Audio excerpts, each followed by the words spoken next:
అన్ని మండలాల్లో లక్షలాది మంది రైతుల యొక్క సమక్షంలో ఈనాడు వ్యవసాయ విశ్వవిద్యాలయ ప్రాంగణం నుంచి ఈ రాష్ట్ర ముఖ్యమంత్రి రేవంత్ రెడ్డి గారి యొక్క స్వర్ణ హస్తాలతోటి 1600 రైతు వేదికల్లో ఉన్నటువంటి రైతాంగానికి వాటిని ప్రారంభిస్తూ రైతే రాజును చేయాలనే సంకల్పంతో వచ్చినటువంటి కాంగ్రెస్ ప్రభుత్వం ఇందిరమ్మ రాజ్యంలో ప్రజారాజ్యంలో ప్రజాపాలన చేస్తూ రేవంత్ రెడ్డి గారు సంవత్సరాల కాలంలో పార్లమెంట్ ఎన్నికలకి ఒక 4-5 నెలల కాలం సమసిపోయినా ఒకే సంవత్సర కాలంలో ఈ రాష్ట్ర రైతాంగానికి 70,000 కోట్ల రూపాయలు ఖర్చు చేసినటువంటి ఏకైక ప్రభుత్వం భారతదేశంలో రేవంత్ రెడ్డి గారి ప్రభుత్వం అని చెప్పి రాష్ట్ర రైతాంగానికి దేశానికి కూడా విజ్ఞప్తి చేయదలుచుకుంది. ఇంకొక ముఖ్యమంత్రి అయితే ఆ యొక్క భారాన్ని మొయ్యలేనని చెప్పి గతంలో మాదిరిగా పక్కన పడేసే అవకాశాలు ఉండే. కానీ మొండి మనిషి నాకు చిన్న వయసులోనే ఈ రాష్ట్ర రైతాంగం రాష్ట్ర ప్రజలు నాకు ఈ అవకాశం ఇచ్చారు కాబట్టి కష్టాలున్నా ఇబ్బందులున్నా నా రైతాంగాన్ని నేను ఆదుకొని ఈ దేశాన్ని ఈ రాష్ట్రానికి మార్గదర్శకంగా ఉండాలనే కోరికతోటి రైతు రుణమాఫీ అనేటటువంటి బృహత్తర పథకం ఒకప్పుడు మన్మోహన్ సింగ్ గారు రాజశేఖర రెడ్డి గారి ఆధ్వర్యంలో కేవలం దేశాన్ని మొత్తానికి 70,000 కోట్లు ఇస్తే మన ముఖ్యమంత్రి రైతాంగ ముఖ్యమంత్రి రైతుల కోసం 21,000 కోట్లు ఒకే పంట కాలంలో ఇచ్చినటువంటి ఏకైక ముఖ్యమంత్రి రేవంత్ రెడ్డి గారు అని చెప్పి ఈ సందర్భంగా మనం చేస్తున్నాం. 25 లక్షల మంది రైతులకి అన్నమాట ప్రకారం రుణ విముక్తులను చేసి రైతును రాజును చేసినటువంటి వ్యక్తి రేవంత్ రెడ్డి గారు. అదే కాదు అనేక రైతాంగ సమస్యలకి ఆలవాలమైనటువంటి ఈ రాష్ట్రానికి ఒక్కొక్కటి సరిదిద్దుకుంటూనే అన్ని రంగాల్లో రైతుని ఎట్టి పరిస్థితుల్లో కష్టపెట్టకుండా మనం నిలపాలని గత ప్రభుత్వంలో రానటువంటి రైతు బంధువులు కూడా అన్న మనమైనా సరే దాన్ని పూర్తి చేయాలని చెప్పి 7,625 కోట్లు ఒకే ఒక గంటలో వేసినటువంటి ముఖ్యమంత్రి రేవంత్ రెడ్డి గారు అని చెప్పి కూడా మీకు ఈ సందర్భంగా మనం చేస్తున్నాం. ఈ రకంగా 33,000-36,000 కోట్లు సుమారు రైతులకు నేరుగా రైతుల జేబుల్లో పెట్టి రైతాంగాన్ని నిలబెట్టారు. అందుకని ఈ సంవత్సరం భారతదేశంలో వరి ధాన్యాన్ని పండించినటువంటి రైతు ఎవరు అనంటే తెలంగాణ రైతు రేవంత్ రెడ్డి గారి ప్రభుత్వం అని చెప్పి సగర్వంగా చెప్పుకునే దశ ఈరోజు కేంద్ర ప్రభుత్వానికి కూడా వచ్చింది. అందుకని ఆయన గారు ఇప్పుడు కూడా అన్న తొలకరించింది రైతులు వ్యవసాయ పనులకు వెళ్తున్నారు మనం ఈసారి టైంలో చేయాలి. పోయినసారి ఎన్నికల సందర్భంలో కొన్ని ఇదొచ్చినా కూడా ఈసారి మన రైతు పెట్టుబడికి ఎవరిని చేయి చాచి యాచించాల్సినటువంటి అవసరం లేదు కాబట్టి ఇబ్బంది అయినా ఆర్థిక మంత్రి గారిని ఒప్పించి మంత్రివర్గాన్ని ఒప్పించి సిఎస్ గారిని ఇబ్బంది పెట్టి ఈరోజే మనం రైతుల ఖాతాల్లో డబ్బులు వేస్తే తప్ప బాగోదు అని చెప్పి పట్టుబట్టి ఇన్ని లక్షల మంది రైతుల సమక్షంలో ఈరోజు ఈ బృహత్తర కార్యక్రమం భారతదేశానికే ఆదర్శంగా నిలవాలని నేను చేసే ప్రతి కార్యక్రమం ఈ యొక్క దేశానికి మార్గదర్శకంగా ఉండాలని కోరుకునేటటువంటి ముఖ్యమంత్రి ఈ దేశానికి తెలంగాణ లాంటి పరిపాలన కావాలని కోరుకునేటటువంటి దశ ఇప్పుడు దాపురించింది. అందుకనే చుట్టుపక్కల రాష్ట్రాలన్నీ కూడా తెలంగాణ పాలన కావాలి రేవంత్ రెడ్డి గారి పథకాలు మాకు కావాలని చెప్పుకునే స్థితికి ఈనాడు పక్క రాష్ట్రాలు వచ్చినాయి. మనకి పక్క రాష్ట్రాలతోటి పోటీ కాదు కానీ మన చూసి పక్క రాష్ట్రాలు అమలు చేసే స్థితికి ఒక్క సంవత్సరంలోనే ప్రజా ముఖ్యమంత్రి రేవంత్ రెడ్డి గారు తీసుకొచ్చారంటే అది మనకి గర్వకారణం అని చెప్పి కూడా మీకు ఈ సందర్భంగా మనం చేస్తున్నాం. కాబట్టి దయచేసి మొన్న ఎన్నికల్లో గ్రామీణ తెలంగాణ మొత్తం ఏకమై కాంగ్రెస్ పార్టీని ఇందిరమ్మ రాజ్యాన్ని రేవంత్ రెడ్డి గారిని ఏ రకంగా ముఖ్యమంత్రి చేసుకోగలిగామో భవిష్యత్తులో కూడా ఈ పథకాలన్నీ మీకు ఏదైతే మాటిచ్చామో ఆ మాట ప్రకారంగా అన్ని పథకాలని అమలు చేసుకుంటూ రైతాంగానికి కావలసినటువంటి అవసరాలు ఇబ్బంది అయినా సరే తీర్చి మిమ్మల్ని రాజును చేసేటటువంటి బాధ్యత రేవంత్ రెడ్డి గారి ప్రభుత్వం తీసుకుంది. కాబట్టి దయచేసి రాష్ట్ర ప్రజానీకం ఆలోచన చేయాలి. అన్నిటికీ ఇందాక సీతక్క గారు చెప్పినట్లుగా కాంగ్రెస్ పార్టీయే అంబాసిడర్. అది ఉచిత విద్యుత్ ఇచ్చిందా, నీటిపారుదల ప్రాజెక్టులు నిర్మాణం చేసిందా, లేదు రైతుకి రుణమాఫీ చేసిందా? ప్రతి కార్యక్రమానికి కూడా కాంగ్రెస్ పార్టీయే మనకి బెంచ్ మార్క్గా ఉంది.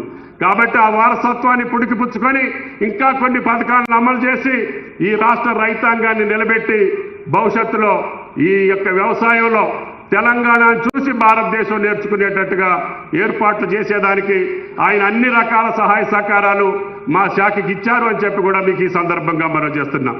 ఈ యొక్క ప్రజాప్రభుత్వంలో మా మంత్రులందరికీ కూడా మీ యొక్క శాఖల్లో మీరు ఏ రకంగా అయితే రైతాంగానికి కానీ మీ శాఖల్లో ఏం మేలు చేయగలుగుతారో మీరు ఆలోచించి నాకు చెప్పండి.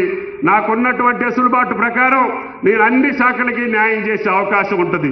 కాబట్టి మంత్రివర్గానికి స్వేచ్ఛనిచ్చినటువంటి ముఖ్యమంత్రి, మా యొక్క ఆలోచనలకి మా యొక్క మాటలకి విలువ ఇచ్చేటటువంటి ముఖ్యమంత్రి, ప్రజా అవసరాలకు తగ్గట్టుగా పరిపాలన కావాలని కోరుకునేటటువంటి ముఖ్యమంత్రికి మనందరం అండదండలుగా ఉండాల్సినటువంటి అవసరం ఉంది. అందుకనే ముఖ్యమంత్రులు ఈ యొక్క వేదిక మీద మీరు చూశారు. ఈ యొక్క కార్యక్రమానికి ఇంతమంది మంత్రులతోటి ఒక కార్యక్రమాన్ని ప్రారంభించినటువంటి చరిత్ర భారతదేశంలో ఇదే మొదటిది.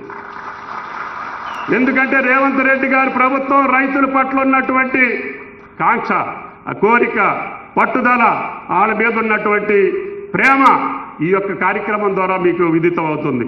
అందుకనే సంపూర్ణ మంత్రివర్గాన్ని కూర్చోబెట్టుకొని ఈరోజు ఈ కార్యక్రమాన్ని తీసుకొచ్చారంటే రైతాంగం పట్ల, వ్యవసాయం పట్ల ఈ ప్రభుత్వానికి, ముఖ్యమంత్రి గారికి ఉన్నటువంటి ఆకాంక్షని, పట్టుదలని ఈ యొక్క రాష్ట్ర ప్రజానీకం గమనించుకోవాలి. మిగిలిన కార్యక్రమాలన్నింటిలో కూడా నెంబర్ 1గా వెళ్ళబోతున్నాం. మిగతా శాఖల గురించి ఇప్పుడు చెప్పాల్సినటువంటి అవసరం లేదు. సందర్భం వచ్చినప్పుడు మా మంత్రులు ఆ శాఖలకు సంబంధించి మేము ఏం చేశామో సంవత్సర కాలంలో భారతదేశంలో వినూత్నమైనటువంటి సంక్షేమ కార్యక్రమాలు ఈ భారతదేశంలో ఎవరూ ప్రవేశపెట్టలా. గుండె ధైర్యంతో మొండిగా నేను అన్నటువంటి గ్యారంటీలతో సహా, సంక్షేమంతో సహా అనని కానీ చెప్పని కానీ ఇంకా కొన్ని పథకాలను తీసుకొచ్చి ప్రజల్ని సంక్షేమం దిశలా తీసుకెళ్లుకుంటూ ఒక పక్క అభివృద్ధి పదంలో నడుపుకుంటూ ఈ రాష్ట్రాన్ని ముందుకు తీసుకెళ్తున్నటువంటి ఈ ప్రజాప్రభుత్వాన్ని మీరందరూ ఆశీర్వదించాలని చెప్పి మేమందరం మీ యొక్క సేవకులుగా, ఈ వేదిక మీద ఉన్నటువంటి అందరం ప్రజా సేవకులుగా ఉంటాం. ప్రజాప్రతినిధులు అయినటువంటి మేమందరం కూడా ఈ రాష్ట్ర ప్రజలు సేవ చేయడానికి వచ్చాం తప్ప ఇంకొక రకమైనటువంటి కారణాలు కాదు. ఇప్పుడు అధికారంలో లేనటువంటి పార్టీలు, అధికారం కోసం కావాలనుకున్నటువంటి పార్టీలు వాళ్ళు చేసిన తప్పుల్ని మన మీదకు దొయ్యాలని చెప్పి చూస్తున్నారు. మీరు నిన్న మొన్న చూస్తున్నారు, వాళ్ళు చేసినటువంటి దోపిడీ వ్యవస్థలకి కొన్ని సంస్థలు కొన్ని కమిషన్లు ఎంక్వైరీ చేస్తుంటే ఎడబొబ్బలు వెళ్తున్నారు. ఈ యొక్క కృష్ణా గోదావరి జలాల్ని వినాశనాన్ని భ్రష్టు పట్టించి తెలంగాణకి వినాశనాన్ని చేసినటువంటి వాళ్ళు ఈరోజు ఈ ప్రభుత్వాన్ని, రేవంత్ రెడ్డి గారి ప్రభుత్వాన్ని, ఉత్తమ్ గారిని విమర్శించే స్థాయికి వచ్చారు. గత 10 సంవత్సరాల్లో కృష్ణా గోదావరి జలాల్లో నష్టాలు జరిగినాయి అంటే, ఈ రాష్ట్ర రైతాంగానికి నష్టం జరిగింది అంటే గత ప్రభుత్వంలో జరిగింది. దానికి నేను కూడా మన కమిషన్కి రిప్లై రాశాను. ఏం జరిగింది, ఏం జరగలేదు అని కూడా. అదేవిధంగా అన్ని రంగాల్లో ఈ రాష్ట్రాన్ని పట్టించినటువంటి కార్యక్రమాలు భవిష్యత్తులో మీరే చూస్తారు. కాబట్టి దయచేసి మాకు ఏ వాళ్ళ మీద కూడా కక్ష సాధింపు చర్యలు అవసరం లేదు.